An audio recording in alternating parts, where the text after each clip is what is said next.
7 ноябр асосгузори сулҳу ваҳдати миллӣ пешвои миллат президенти ҷумҳурии Тоҷикистон муҳтарам Эмомалӣ Раҳмон ва раиси маҷлиси миллии маҷлиси олии ҷумҳурии Тоҷикистон, раиси шаҳри Душанбе муҳтарам Рустами Эмомалӣ корхонаи истеҳсоли сементи ҷамъияти саҳомии пӯшидаи Тоҷиксементро мавриди истифода қарор доданд. Корхона дар ноҳияи Исмоилӣ Сомонӣ шаҳри Душанбе дар майдони 35 гектар ҷойгир буда, дар он иншооти истеҳсолӣ ва дигар инфрасохтори зарурӣ аз ҷумла бинои маъмурӣ, маркази идоракунӣ ва ташхисгоҳ, амборҳо, ошхона ва 2 истгоҳи таъмири техникӣ сохта шудааст. Ёдовар мешавем ки 17 сентябри соли 2019 пешвои миллат президенти ҷумҳурии Тоҷикистон муҳтарам Эмомалӣ Раҳмон ва раиси шаҳри Душанбе муҳтарам Рустами Эмомалӣ барои бунёди боз як корхонаи азими санъатии сангӣ асос гузошта буданд. Иқтидори истеҳсолии корхонаи сементи ҷамъияти саҳомии пӯшидаи Тоҷиксемент дар як шабонарӯз 3300 ва дар як сол 1,2 миллион тоннаро ташкил медиҳад.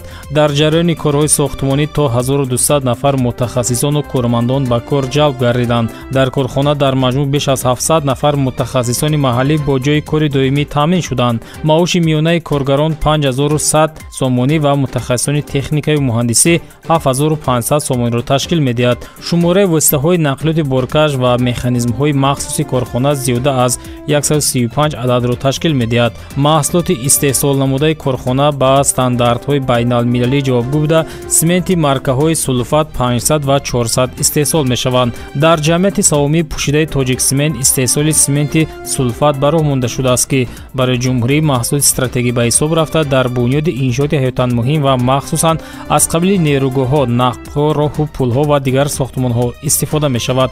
корхона аз лиҳози экологӣ безарар буда, ба ҳавои атмосфера, чанг ва дигар дуди ғализ хориҷ наменамояд ва дорои зиёда аз 50 ҳавотозакунак ва филтр буда, онҳо чанги сементро нигаҳ медоранд, ки дар коркарди дубораи маҳсулот истифода мешавад. хок, оҳангсанг, магнитит, сафедхок, қуми кварсит, гаҷсанг ва ангишсанг дар маҷмӯъ ашёи хом барои истеҳсоли семент дар ин корхона аз ҳисоби захираҳои табиии ватанӣ аз ҷумла конҳои дараи харангон дастрас мешаванд. дар ҷамъияти саҳомии пӯшидаи Тоҷиксемент бинои сеошунаи ташхисгоҳ бо беш аз 100 таҷҳизоти замонавӣ фаъолият менамояд. коргарони ташхисгоҳ бо истифода аз дастгоҳҳои муосир ва таҷрибаи андӯхтаашон маҳсулоти корхонаро пурра аз ташхис мегузаронанд. корҳои сохтмонӣ, харид ва ба ҷумҳурӣ ворид намудани техника, дастгоҳу таҷҳизот ва дигар маҳсулоти лавозимот аз ҷониби ҷамъияти саҳомии пӯшидаи Тоҷиксемент амалӣ шуда, корҳои лоиҳакашӣ, таъмин ва насби таҷҳизот аз ҷониби ширкати пудратчии асосӣ, ширкати Ҷиҷансу Пенфеко Ltd ва ширкати Ленсени ҷумҳурии мардуми Чин гузаронида шуданд.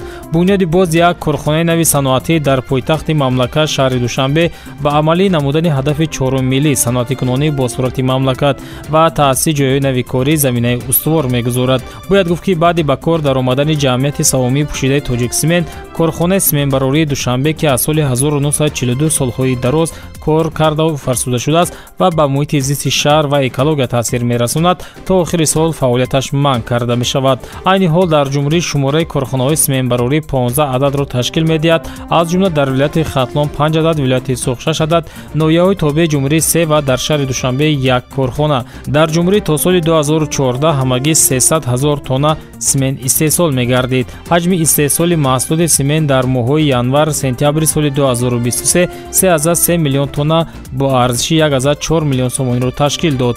дар ҳамин давра ҳаҷми содирот ба 781,6 ҳазор тонна ва ҳаҷми воридоти семент ба 25,3 ҳазор тонна баробар гардид. иқтидори корхонаҳои сементбарории ҷумҳурӣ дар умум 5,5 миллион тоннаро ташкил медиҳад.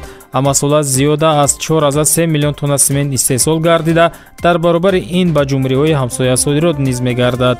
аз рӯи маълумоти оморӣ, талаботи ҷумҳурӣ ба семент дар як сол 3 миллион тоннаро ташкил медиҳад. ҳаҷми содироти семент 33% сементи истеҳсолшударо ташкил медиҳад. баъди ифтитоҳ ва шиносоӣ бо шарту иқтидори истеҳсолии ҷамъияти саҳомии пӯшидаи Тоҷиксемент сарвари давлат муҳтарам Эмомалӣ Раҳмон ба роҳ мондани истеҳсоли сементи баландсифат ва дар бозори ҷаҳонӣ рақобатпазирро муҳим шуморида, дар ин самт ба масъулон дастуру ҳидоятҳои мушаххас доданд.